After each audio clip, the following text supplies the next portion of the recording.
Okay, welcome everybody to Parshat Vayechi 5782. Um, there is no current sponsor for this class. Sponsorship opportunities are available, but the learning of this Torah should be a zchut for all of us. We should only see good things, hear good news, and have only growth in ruchniut and gashmiut and all the good things. The quick summary of the parsha. This is the last parsha in Sefer Bereshit. When we say Chazak, Chazak at the end of the last Aliyah today, and on Shabbat when we read the parsha, that'll be quite an indication that we're done with this part of the story. And this part of the story is most of the story. After this, there's very little in terms of narrative. There's very little story left of the Torah. The Jewish people have been made into a nation in Sefer Shemot, as we'll see, and then of course the Exodus and the leaving and then traveling in the desert is pretty much the rest of the story. And so, in terms of summarizing this parsha, leads into that is that the Jewish people are now in Egypt, all of them. They're not a people yet, they're a family, and they're all in Egypt. Yaakov blesses Menashe and Ephraim. We spoke quite a bit about that last year on the Parsha. This year, as you'll see, we're going to focus exclusively, really, not just almost exclusively to chapter Memtet, to chapter 49, which are the brachot that Yaakov gives to his own sons, because there's a lot of information there, a lot of telling lessons in life that we can glean from what Yaakov tells his sons. That's basically the parsha. He knows he's dying, so he blesses Menashe and Ephraim, Yosef's sons, and then he continues later on to bless all of his own sons, and then he dies and is buried in Israel, as he makes Yosef promise that he would do. So that's basically the parsha in a nutshell.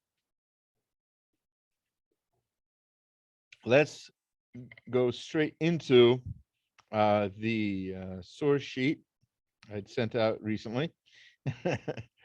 Let's do this. Okay, great. All right, so we are in the 12th parsha of the first book of the Torah, and we'll start with the beginning of chapter 49, verse 1 and 2. So again, this is when Yaakov is going to bless his sons, and there's a lot to say on basically every verse in here. We won't be able to cover every verse, but we'll see what we can do. We'll do as much as we can. We'll learn whatever lessons we can. All right, Bereshit, Memtet, Aleph, and Bet. V'ikra Yaakov el banav. Yaakov called for his sons. V'yomer, and he said to them, V'yasfu, gather together. V'agidu lachem, and then I will tell you. Et asher yikra etchem ba'acharit hayimim. I will tell you what's going to happen to you in the end of days. Okay. Hikavtsu v'shimu b'nei Yaakov. Assemble and listen, sons of Yaakov. V'shimu el Yisrael avichem, and listen to your father Israel avichem, your father. All right. So obviously, there's something going on with the names Yaakov and Yisrael throughout the parsha, actually throughout the Torah, and maybe even throughout Tanakh. Yisrael and Yaakov indicate they're the same person, so the different uses of the name indicate something about what state he is in. So in the state of victory, in the state of exaltation, he's Yisrael, and when he's in a state of not victory, of not exactly, I don't want to say depression, God forbid, but when he's in a state of being lower being not not in such a high. He is just Yaakov, and the first thing he wants to do is he wants to tell them what's going to happen in the end of times when Mashiach comes. So this brings up a very interesting question, and the question is, if he knows what's going to happen when Mashiach comes, he's going to tell his sons, why, after we read the Parsha, don't we know what's going to happen when Mashiach comes? Right? There's hardly any direct reference to Mashiach even. You have to like learn it out from certain words here and there. You get the idea that it's very secretive, it's very poetic.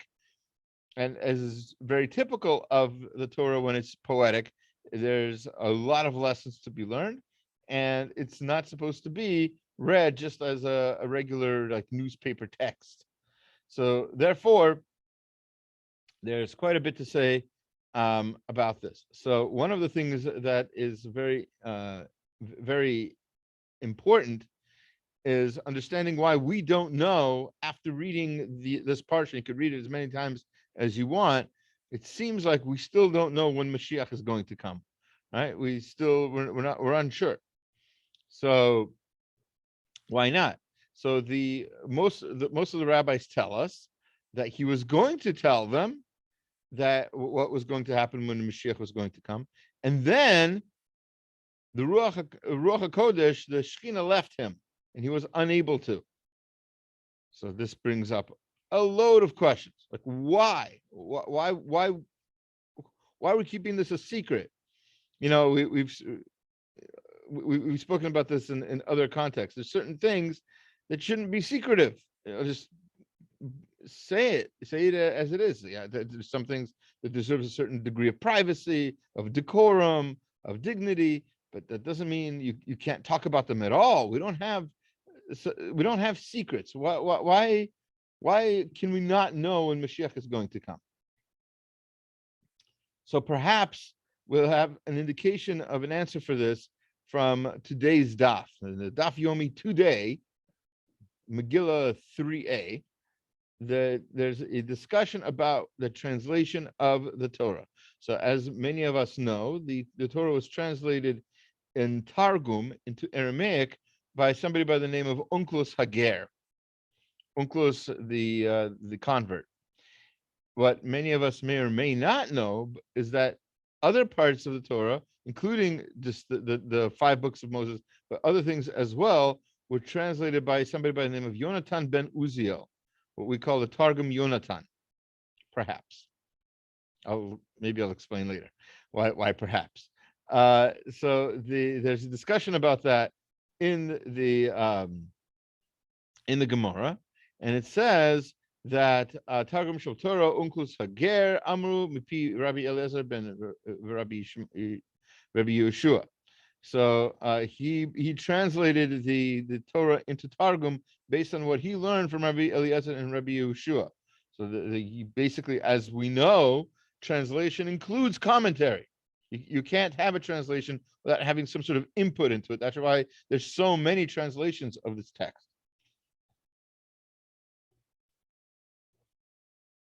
And that's actually part of the problem of only learning a translation, is that you're missing the full scope of everything that's meant in the actual text. So just like a few minutes ago, when I was reading the translation of I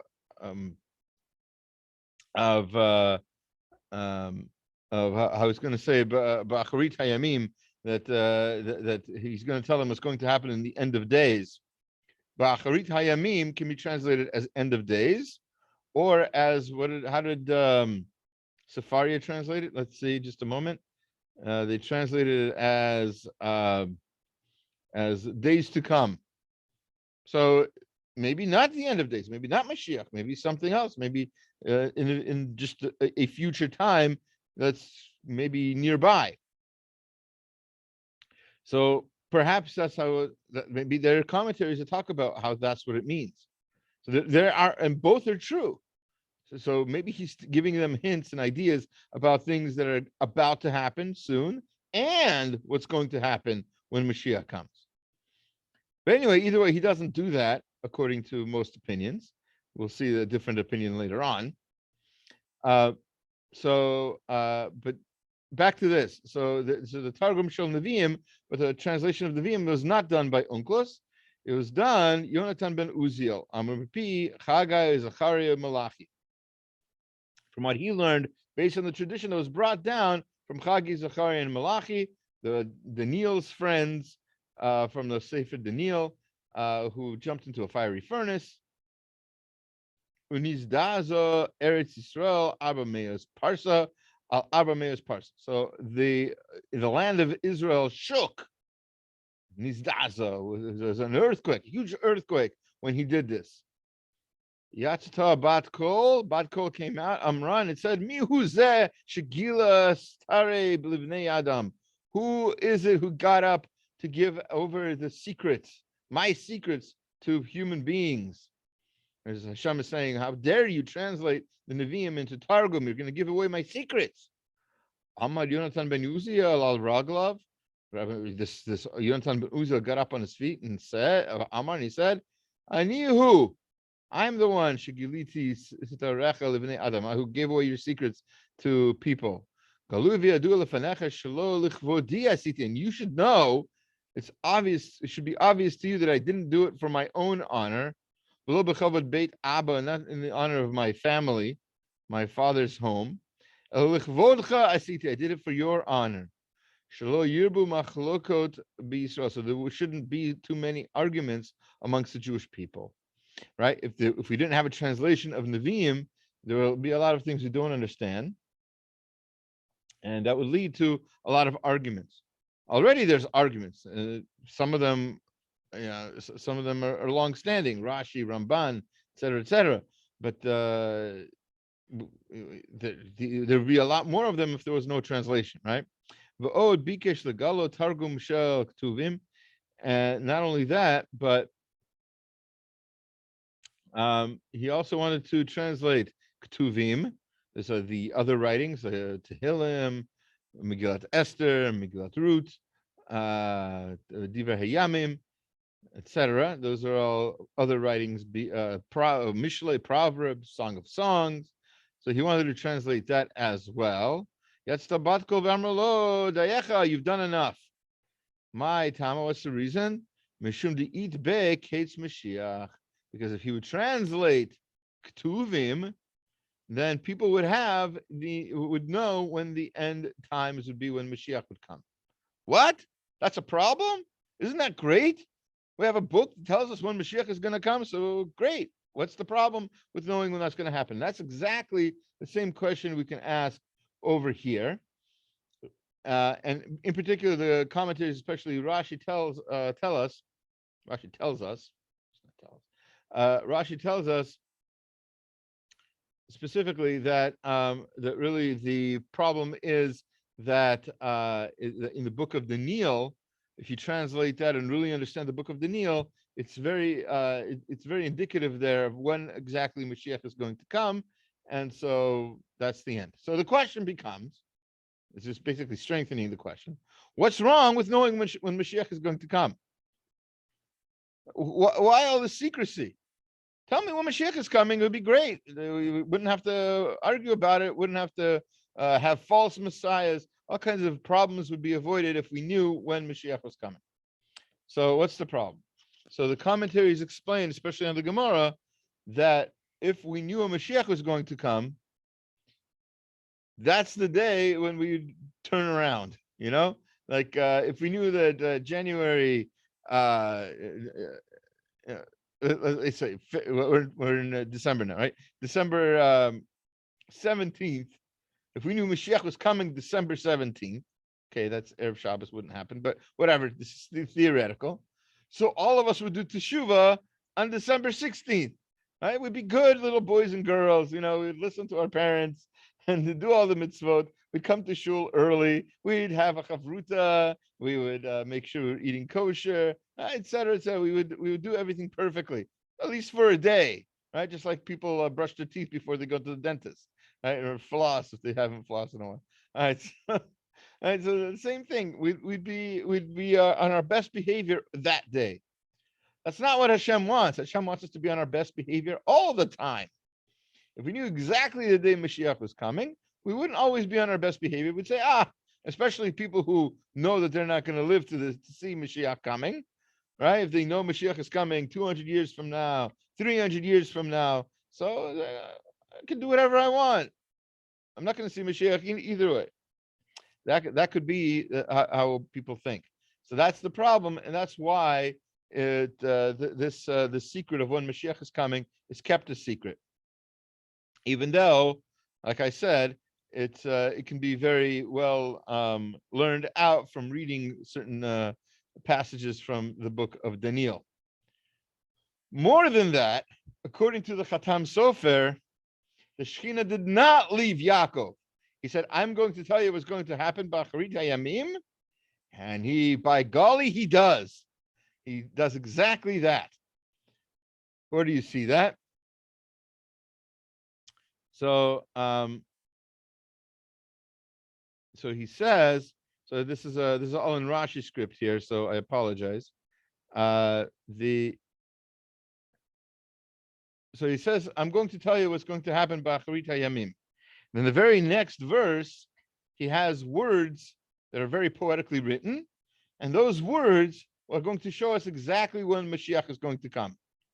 Perhaps not exactly in terms of date, but exactly meaning in terms of what kind of behavior we're supposed to elicit in order to bring Mashiach closer.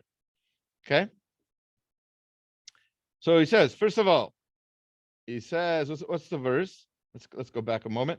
It says the verse is Hikavtsu v'shimu b'nei Yaakov. So he separates all of this out. The Khatam Sofer does.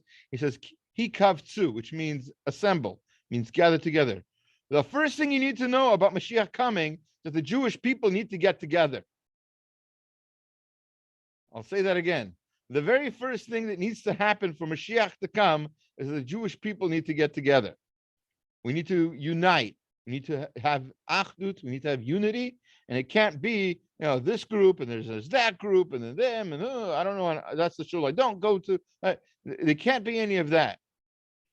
All Jews, b'acharit hayamim, before Mashiach comes, for Mashiach to come, they need to hikavtzu. They need to gather together. They need to be one group. These factions and things like that, the kind of things that destroyed the second temple. The reason the temple hasn't been rebuilt yet is because we don't have that achdut. We can't have, all of the different groups that we have. So it should be one group, Yehudim, the Jews, and they have to act like Jews, and then Mashiach will come. Okay. Secondly, like I said, you have to listen. That is Vishimu b'nei Yaakov. They have to listen. He says, they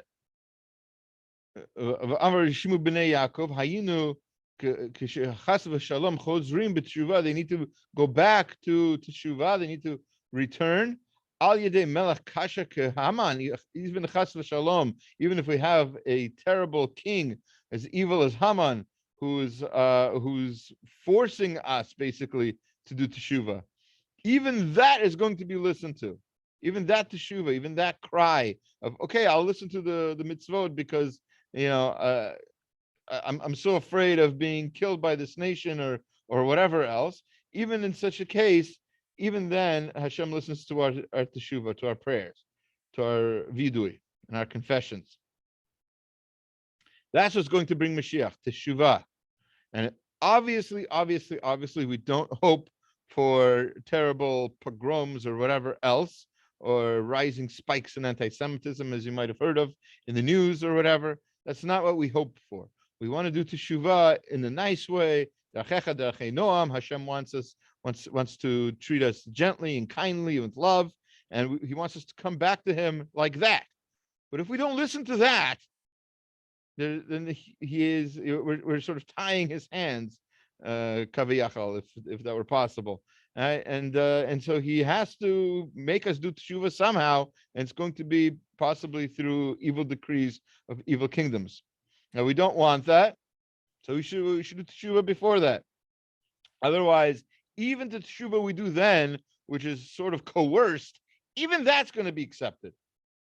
Even that is good enough. Right? And then he continues, Vishimu el Yisrael avichem. Right? The last part of the verse is you will listen to the voice of your father, Yisrael. And why Yisrael? Again, because it shows a greatness of us. When we're at our greatest level. So when we do teshuvah, not out of fear, not out of coercion, but because we really want to return to Hashem, that's even better. And that would be the ideal way to create what's needed to create the situation of the end of days when Mashiach will come. So all of that is almost 30 minutes here.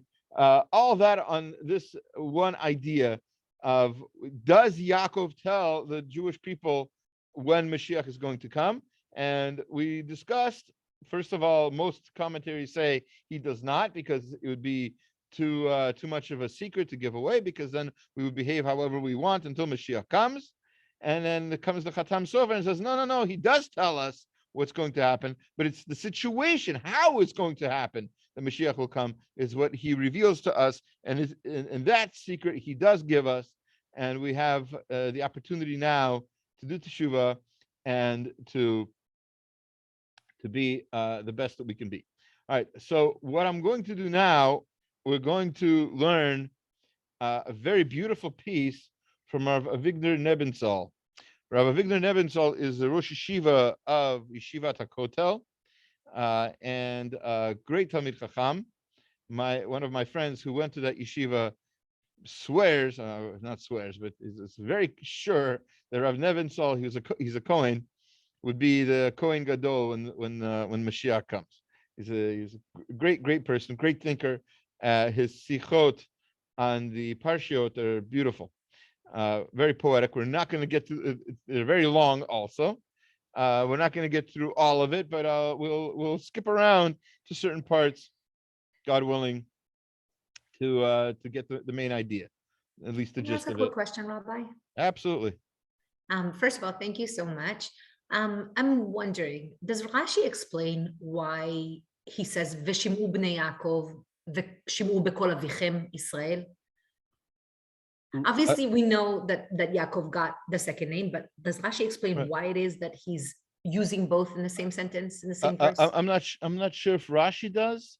I know Rav Shamshon Rafal Hirsch does, and he talks about, again, how the idea is whenever we have Yisrael and Yaakov in sort of when they're sort of like in conflict with each other, the reason throughout Tanakh when that's done is to show the Jewish people at different levels of greatness. When we're at our peak greatness, we're called Yisrael, and when we're at the lowest level, we're called Yaakov. So it's sort of like. I read a midrash today. Funny enough, I read a midrash today that was talking about Yaakov's promise to the Jewish people, or to his sons, in terms of the land of Israel, or Eretz Canaan, the way it's referred to. And it's actually talking about the fact that they're using Israel to show that promise. Okay. I've never heard that before, but funny enough that I actually joined the class today because I was really curious about this. Perfect. No, it's great. No, it's very true. And that's what we hope for in Israel, is that we'll be on our highest. When it talks about us living in Israel, we're talking about living on our highest level, when we're at the peak, our triumphant peak. That's very true. Thank you. Sure. All right, so his first he's going to bless his children. He's going to start with his oldest, his Bechor. Literally, that's what he calls him. So Memtet Pasuk Gimel, Reuven Bechori Ata Kochi Reshit Oni Yeter Se'et V'Yeter Az. So it says, Reuven, you are Bechori, you are my firstborn. You are the first of my strength. Right, you are my strength. You're the beginning of my oni, which is usually translated as like vigor, also kind of word for strength. Yeter eight v'yeter az. You're going to be the greatest in rank, and you're going to be the greatest in honor. So we know that Reuven was the firstborn, and then he sort of lost the honor of being the firstborn because of something he did. Doesn't mean he stopped being the firstborn, but certain things that should have been his, including, as we'll see, the kingship, which went to Yehuda, as we'll see, as I said, that should have gone to Reuven, but he lost it somehow. How did he lose it? So we know that he, a few parshiot ago, Reuven says it says he laid with his father's wife Bilhah. So that's what it says in the text. And Rashi and the commentaries, the Gemara, the Midrashim, they all tell us that he didn't actually sleep with her, but he moved his father's bed from Bilhah's tent. His father was going to sleep there, and Reuven, being the firstborn that he was of his mother, wanted his mother to have that honor, so he moved his father's bed to his mother's tent. All right, that's how we usually understand that, and that's how Rashi explains it, etc. So,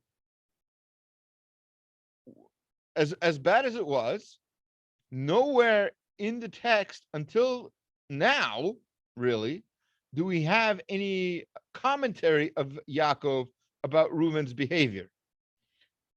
He tells him, you're the firstborn of this, you're so great, you're wonderful, but you're not going to be the king. So why does he wait to this point to tell him that he's not going to be the king? So Rashi tells us all the way later on in the Torah, in the beginning of Sefer Devarim, where Moshe Rabbeinu is giving his Musa, when he's giving his rebuke to the Jewish people. So there it says, Rashi tells us, the only time to really give tochacha, to give this kind of rebuke, it's better to do it when you are on your way, on your way out, on your way to death. And Mimi Lamad, who did Moshe learn that from? Yaakov. He learned that from Yaakov. From where? From right here. He did not give tochacha, he did not give rebuke to his sons until he was close to death. How do you know?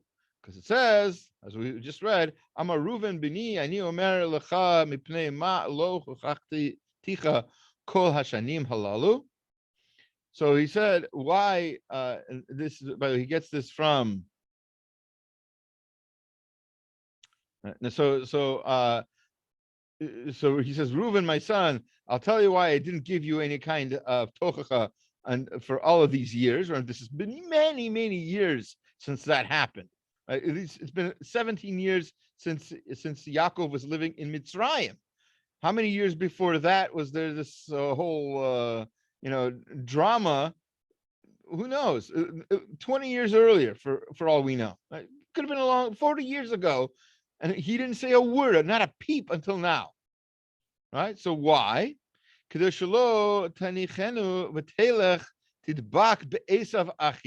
did not want you to go and leave and join Esav, my brother. That's what he says. He says, Reuven, this is according to the Midrash, according to the Gemara, says Rashi, this was part of the conversation here. I could have, Yaakov is telling Reuven, I could have told you earlier that you did this wrong and you did that wrong, and Shimon and Levi, you did that wrong. But Reuven, I didn't want you to leave and join Esav. Okay?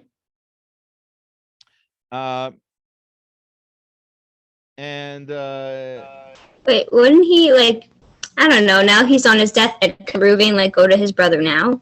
Go to Esav now? I guess he could. And also, I don't know, the whole saying everything before you die, what if someone's really upset about that and then you just pass away? You can't do tshuva. And then that person has a negative thought about you or thinks. If your tochacha is accurate, if you're rebuking somebody for something that they did wrong, them feeling upset about it is not something you need to do teshuva for. Okay. If you're right, you're right. We don't have to. You don't always have to apologize. But in this particular case, Rashi also explains that he didn't want to embarrass him. It was bigger than not just going to Esau. It's the fact that at the end of the day, it's not going to do much good in terms of, okay, now your friends are going to see, or your family, or your siblings, or your children are going to see that this is what I hold against you, or whatever it is. And at the end of it, what's the point of it? To embarrass you, to put you to shame to a certain degree. Right. So wasn't he like saying this in front of all the brothers, or it was just one? Well, let's say it's in front of all of them, but they knew what happened. Right, but now it's in front of like everyone. Right. So like with now it's in front of us also. But but really the question is, and this is the question that Rav Nebensal asks, is we were really concerned, are we really afraid that Reuven would have joined Esav? So he brings this over. He brings this quote, and like I said, this is a long essay. I'm not. It's in the source sheet, so you can look at it at your perusal as you wish. But he says, Yaakov Avinu mochiach hapsukim eila el Reuven b'chori al chet bilha b'kushia. He has a question. It says, Masa bila ira kasher chaza Yaakov mecharan. That happened when Yaakov left Haran. That was many years ago. Tisha v'teisha shana could have been Yaakov was then was like 99 years old, whatever. This is a long time later. It's a good 40 years later. So he says, so he quotes this Rashi, and then he says, Be'emethu shehachash hazeh. Did he really think this? Shema yelech Reuven v'yidabek be'esav. That Reuven would leave and join Esav. Nir lanu rechok ma'od. That's a stretch. that's not something that's normal. That's normally going to happen. Harei anashim pshitim yotem Reuven. Normal, average people, much more normal, much more average than Reuven. Shomim tochachot. They hear tochacha, they hear rebuke, and they accept it. And more than that, ma'od sha'avat tochacha hi arbayim shmona dvarim she'atorah nekim b'hem. We know that it says in Pirkei Avot that one of the ways to acquire Torah is to love rebuke. We want to know, we want to hear from people what we're doing wrong, so that we can change, so we can fix things. That's how you grow. We're really concerned that Reuven would do such a thing. Why would we have the doubt that Reuven doesn't love rebuke like any normal person should? And then he continues that he's not done yet. Who's Reuven going to run to? El Esav? To Esav? Question mark, exclamation mark. Esav who Reuven. He's the exact opposite of Reuven. Esav, he gazlan Yidu. He's a known thief. And we know that Reuven is the opposite. Reuven's the one who saved Yosef. Reuven's the one who brought and shared the Dudaim. He's nothing like Esav. Why would we even be concerned? Even if he didn't like rebuke, he would go all the way to that extreme to Esav? That doesn't make sense. What's going on? So he brings, we know he brings that there's a well-known Gemara, very well known because we say it in between each parak of Pirkei Avot when we learn it, and that's Kol Yisrael Yesh Lahem Chelek L'Olam Haba. Every Jew, everybody who acts like a Yisrael, says Rav Hirsch, not just every Jew, but everybody who acts like a Yisrael gets Olam Haba, deserves Olam Haba. what many people don't know is that the very next line of the Gemara pretty much talks about the exceptions to that. And one of the exceptions is somebody by the name of Yeravam ben Nevat. Yeravam ben Nevat was one of the kings of the 10 tribes, broke away from the house of David HaMelech. And Yeravam ben Nevat did almost everything he could to basically bring up his own kingdom. He set up guards and kept people away from going to the Beit HaMikdash. He built his own Beit HaMikdash for people to go to, right? And that basically made a huge split between the northern kingdom and Yehuda. There's a pasuk in Malachim that says that in Malachim 13:33, if you want to look it up, it says he never repented, he never did teshuvah after this event. What event? The Gemara asks in Sanhedrin. The particular event that's not mentioned in the Tanakh, but that the Gemara tells us, and you might have heard the story before, and that is that Yeravam had a dream. And in the dream, he saw that Hashem was talking to him, and he said, "Do teshuvah, and then you Yeravam ben Nevat, who was a Talmid Chacham, you Yeravam, and I Hashem, and Ben Yishai, meaning David HaMelech, will walk together in Gan Eden. All you have to do teshuvah, and then me, God, I am going to walk with you and David HaMelech." What does Yeravam respond? Who's going to be in front? Me or David? Like who? Like we can't all walk in a line, right? When someone's going to be a little bit in front, right? So who's that going to be? So Hashem says, honestly, it's going to be Ben Yishai is going to be in charge. So it says Yeravam. This is in Gemara Sanhedrin, Kuf Bet Amud Aleph. So Yeravam says, I'm not. If that's true, I'm not interested. Right? I'll do teshuvah if I get to be in front of the line. But if you're going to make David HaMelech in front, then that's not going to work. So says Rav Nebensal, what's this tiyul in Gan Eden? What's the lesson? What are we supposed to learn from this? Mi harosh, Yeravam wanted to know.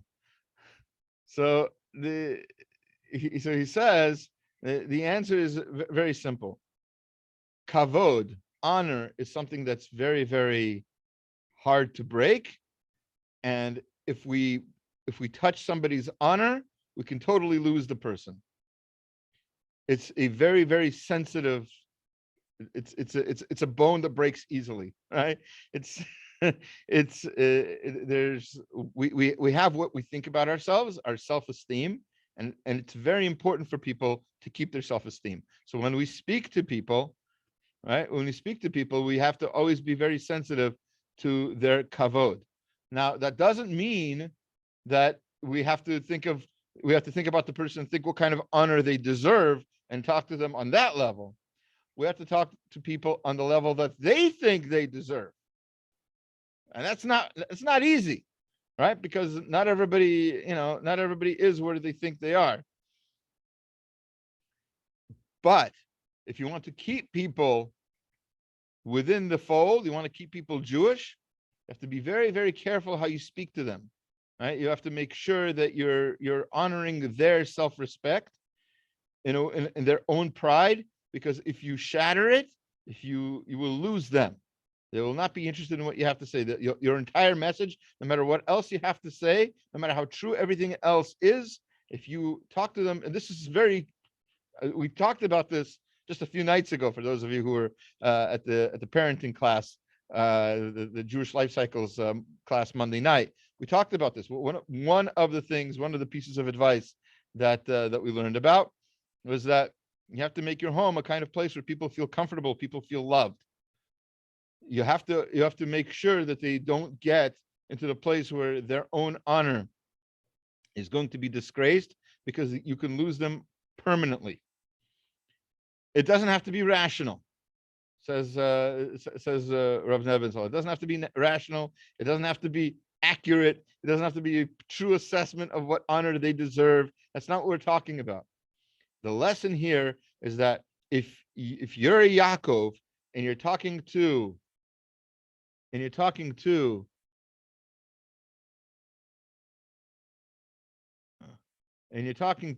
Reuven, that person, if you're not talking to that Reuven in the right way, can go to an Esav.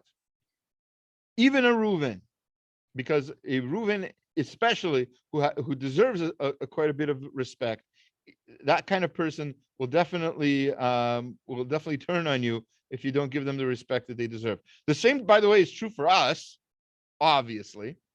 And so we need to know that our own self-confidence, and he talks about this in terms of the famous story of the Chafetz Chaim. Chafetz Chaim, remember, was on a train, and he was on train back to Radin, and there was a young person there, and the young person, he spoke to him and said, why are you going to Radin? And the young person said, oh, I'm going because I want to see the great the Talmid Chacham, the story told about him, the Chafetz Chaim. So the Chafetz Chaim, being the humble person that he was, says, oh, the Chafetz Chaim, he's not so great. He's this, he's that. He was just, just trying to like calm the guy down a little bit. And the guy got so upset, he started hitting him on the head. He's hitting this old man on the head. How dare you speak about the Gadol Hador like this?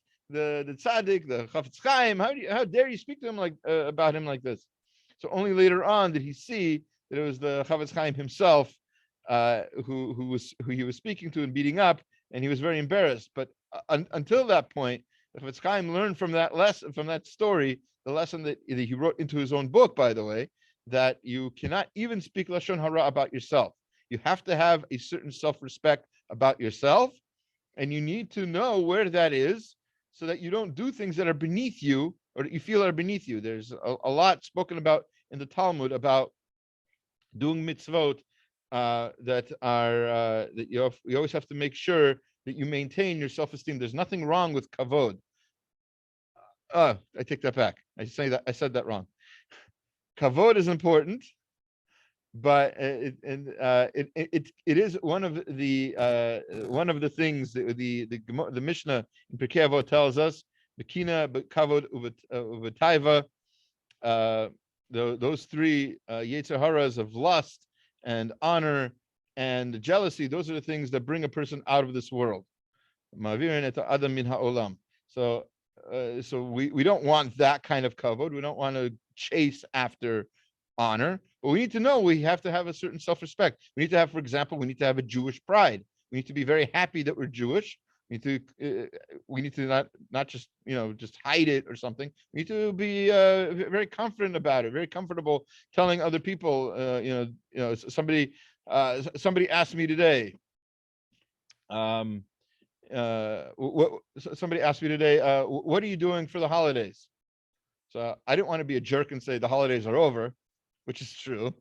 But on the other hand, I said, we're not doing much. We're just going to probably rest. That's the truth. What are you going to do on the holidays? But that's neither here nor there. The point is, you don't have to, you don't have to lie. You don't have to say, we're going to be decorating our tree. And you don't have to do anything like that. You can be honest about who you are. Be proud of who you are. All right. Like I said, it's a long essay, a beautiful piece, worth much more than what the time we had to give it over. We have 2 more verses and about 15 minutes to do it. I think we can do this.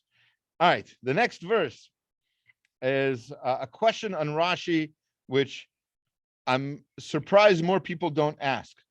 It's a very interesting Rashi. Again, we said that because Reuven did this particular sin with Bilhah, therefore the kingdom, the Malchut, was taken from him and given to Yehuda, to his brother. And not even his next brother, but there's Shimon and there's Levi. But because they were too violent in how they attacked the city of Shechem for the honor of their sister, they should not be kings either. They have a place, they have a very important role to play in the Jewish people. All the Jews do, all the brothers do, and all the tribes do, and they all have certain midot, and that's what all the commentaries on these parshiot explain, and these verses and these psukim explain, is that each one of them has certain characteristics that are necessary for the Jewish people to survive. The particular midah of Yehuda is that he should be the king. And says the verse, Lo Yasur Shevet mi Yehuda, the scepter, the stick that a king holds, that should never leave Yehuda. Umchokek mi ben raglav, and the chokek, the pen, the writing implement that basically writes down the laws, that should never leave from between his feet. So he's supposed to be like sitting writing laws all the time. Ad ki yavo Shiloh, until Shiloh comes. V'lo yikat amim, right? And to him, the people will give honor. Will give all the nations will give him honor. Who is he? He is Shiloh. Usually, most of the commentators explain that that's Mashiach. So, says Rashi, Lo Yisor Shevet Yehuda, the scepter will never leave Yehuda. Midavid ve'elech, from David and on. In other words, you could ask the question, if you're saying that the king always comes from Yehuda, we have a problem. The very first king of the Jewish people was not from Yehuda. He was Shaul, and Shaul was from Binyamin, not Yehuda, completely different tribe. So what's going on? So it says Rashi, Midavid ve'elech, from David and on, all of the proper kings of the Jewish people will be from David, will be from Yehuda, because David was from Yehuda. Okay? All the way on until Mashiach comes. So he says, and by the way, there were exceptions to this rule, like when the Hashmonaim took over, they weren't supposed to, but they became the kings, right? The Hashmonaim were the Kohanim, right? They became kings, but they weren't really like kings. You think of them more like governors. They were sort of in charge, and they were in charge for quite a while. And then the person who took over after them was from them, but as history shows, he was not even a king. He was a slave, and he rose himself up by basically killing off the entire nation, the entire family of Hashmonaim, and that was Herdus, right? So he was evil, and the Gemara tells us later on, if anybody ever says, I'm from the house of Hashmonaim, you can tell for sure that person's not a Kohen. The person cannot get an Aliyah as a Kohen, and that person's probably descended from slaves, because the only Hashmonai that was left was Herdus, and he might have not even been Jewish. All right, anyway, that's sort of an aside. Back to this, though. So he says, Elu Rashi Galiot Shebav Bavel. In the time of Bavel, there's something called a Rosh Galiut, right? A Reish Galuta, as they called it in Aramaic. A Reish Galuta was the person in charge of the people, of the Jewish people, and they in Bavel were basically the representatives of the Jews. They had meetings with the Roman government, etc. And all of them were also from Yehuda. So Hillel was one of them. He was from David, right? So all of them were descendants of King David. Sherodim et ha'am b'shevet. They ruled the people with the shevet, with the staff, with the scepter. She'memuminim al pi hamalchut, and that they've been basically appointed to be the government. So doesn't seem to be any questions on this Rashi, but the Gur Aryeh, the Maharal of Prague, so he asks an interesting question, and I'm surprised we're not asking ourselves. The scepter never leaves Yehuda. Already by the time of Rashi, guess what? The scepter left Yehuda, right? There is no more Reish Galuta in the time of Rashi. There's not a Reish Galuta now. Where's this scepter? It's never leaving Yehuda, it says. It looks like it left because we don't have it. So what's going on? So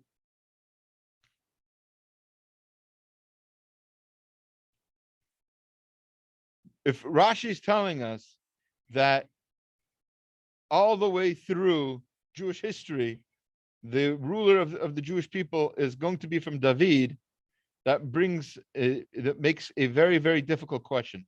In fact, says the Maharal, that this is a question that was asked of the Ramban in Barcelona.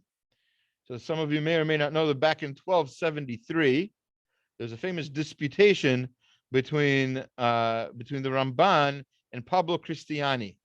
Pablo Cristiani was a famous Jew who converted to Christianity, Catholicism, and to prove to the Spanish king that the Torah says anti-Christian things, according to the Jews. So he had a famous debate with the Ramban. The Ramban writes all of this down in detail. That's actually the writing down of the debate. Part of his agreeing to even do this was that he wouldn't get in any trouble for saying whatever he has to say.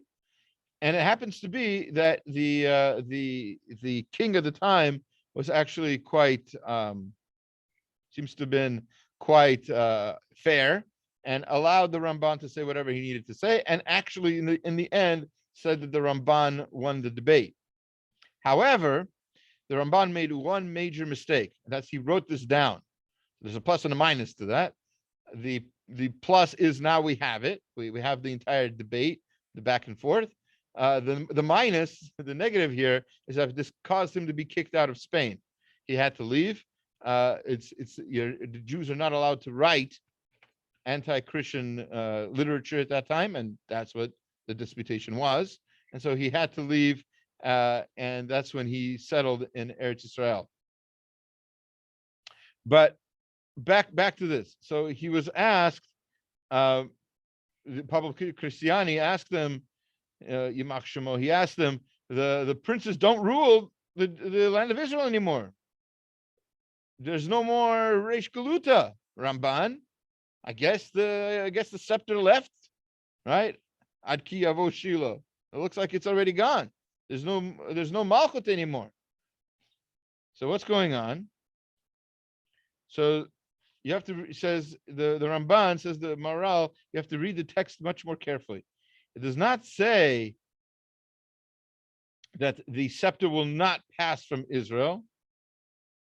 What does it say? It says that will never leave from Yehuda, meaning the Jewish people will at times not have a king. But whenever we do have a king, it will be from Yehuda. You hear? It's not that there will, it's not what we're saying that there will always be a king, but when there is a king, when there's a proper king, he will be from Yehuda. He will be not only from Yehuda, he will be from the line of David HaMelech.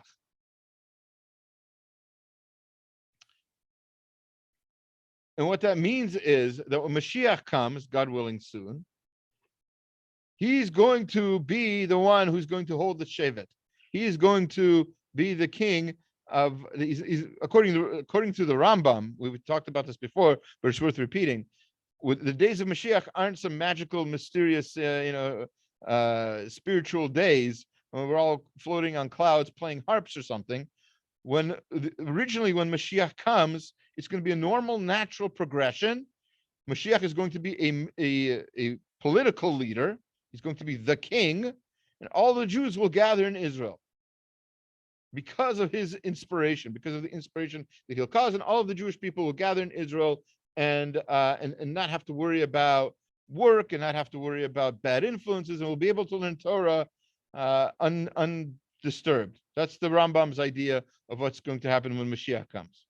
And he gets that from the Gemara, by the way, the Gemara in Sanhedrin, where it talks about these things. There is one opinion like that. And that's the plan, right? That's what's going to happen when Mashiach comes. The Shevet will not, the scepter will not leave Yehuda ever. And that whole Maharal is there if you have a chance to look over it in the Sefaria sheet over there. By all means, take your time and do that. We're going to skip quite a bit to to this interesting blessing that, again, most of the blessings are short one-liners. And then when it comes back to Yosef, when Yosef gets his blessing, it's quite a bit more. So in Memtet Chav Hey, where Yaakov is blessing Yosef, he says, Mekel avicha v'yazreka v'et shadai shakai v'varacheka birchot shemayim me'al birchot tahom rovetz tachat birchot shadayim v'racha. So the God of your father who helps you, Shakai, which is another name for Hashem, who blesses you with blessings of heaven above, blessings of the deep and the couches below, blessings of the breast and the womb. So in other words, that's the blessing that that Yaakov leaves to Yosef, is that he should be blessed, he should have many children, no problems with anything. There should be good health, wealth, etc., etc. All the good things, all the milas, as they say. So it says the Midrash Rabbah, Bereshit Rabbah, it says, let me get to where I'm looking for. It says, it quotes Rabbi, I think it's at the end. Yeah, it is at the end. There we go.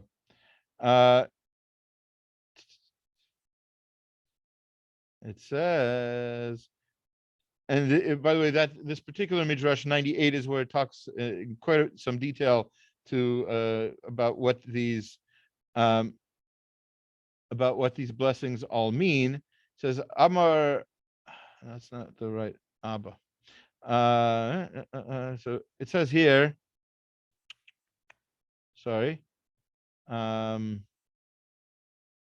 Anyway, it says Rabbi Abba Bar Zutra says, it shows how much, look how much, here we go. Bar Zutra Amar Bo Re'eh Adchechan Chibev Avinu Yaakov et Rachel. Look how much Yaakov loved Rachel. Right? She's been dead for a long time now. Right? Over 40 years. We've established that. Afilu b'sha'ah sheba levarech et bina, even at the time when he went to bless her son, asao tefela law, he still had to reference her. Birchot shadayim v'racham, the blessings of the breast and the womb. Yit barchun the dai lehachin oniku v'amai v'hechin afiv. So in other words, blessed is the woman who gave birth to this person, to Yosef. So as this reference to the breast and the womb isn't just for his tribe to not have any miscarriages, etc., etc., as we would usually translate it. According to the Midrash, we're trying to have a greater lesson here, and that is how much Yaakov loved Rachel.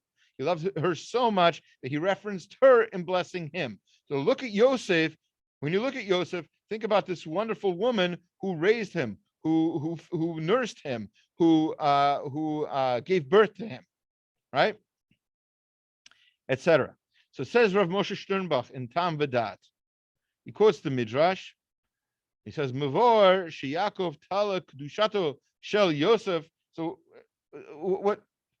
Let's get to the point here. What are we trying to learn out from how much Yaakov loved Rachel? We know he loved Rachel. It says so. Literally, those words were used in the Torah that Yaakov loved Rachel. So, what are we trying to learn? What's the lesson here for us?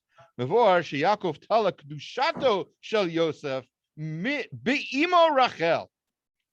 The holiness of Yosef. We think of at Yosef as a tzaddik. Rabbi, Yes. Shma b'ni musar avicha ve'al titosh torat imecha.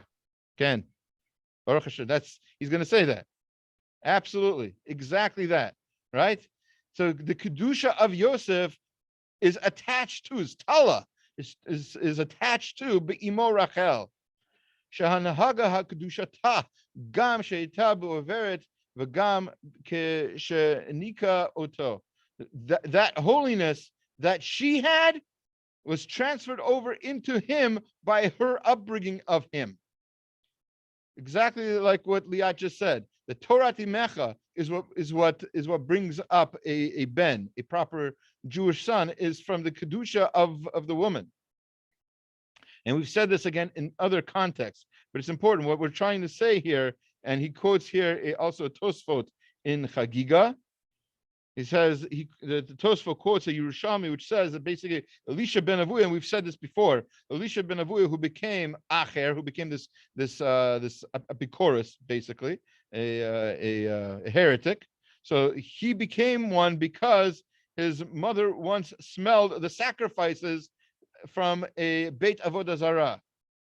So she smelled it, and it went through her system into him, had an influence on him. And we talked about how that's not the only thing. Obviously, you can be born with certain attitudes, and that you can change them, you can grow out of them. Elisha ben Avuya had the opportunity to become a great Talmid Chacham by fighting his Yetzer Hara. He had a Yetzer Hara for Avodah Zarah, apparently. And yet he didn't fight it, and that made him into what he became. And that started from the womb. But the point here is the sanctity of a Jewish child is totally on the mother. We have to know that, especially a lot of the people who go to this class. I don't know why. It's not a women's class by design, but for whatever reason, most of the people in this class are women. Baruch Hashem, they're learning Torah as they should. But you need to know that the kedusha of your children I'm not blaming you. God forbid. I'm saying you have a lot of responsibility. Men do too. Don't get me wrong, obviously. But a lot of the holiness that comes into a Jewish child, the neshama of a yeled, comes out from the holiness of the mother. We need to remember that. We need to take that responsibility quite seriously, because we know that otherwise all kinds of things can happen. And we all do our best. And as I said in the class on Monday, one of the most important factors that really can transform your parenting is tefillah. You have to pray. You have to pray for your child at every stage of the child's life. Our prayers are listened to, and they can have great effects. Maybe not now, maybe not today, maybe not in our lifetime, but at some point later on, we'll see the results, or there will be results of our tefillot. Some of us are the way we are because of the prayers that our grandmothers prayed, great-great-grandmothers prayed years and years ago, wherever they were, that their descendants would do great things. And that's up to us to do those great things. So thank you very much for listening. I'm going to stop the recording and then stop the live feed to Facebook, and then open up to any kind of questions that anybody might have.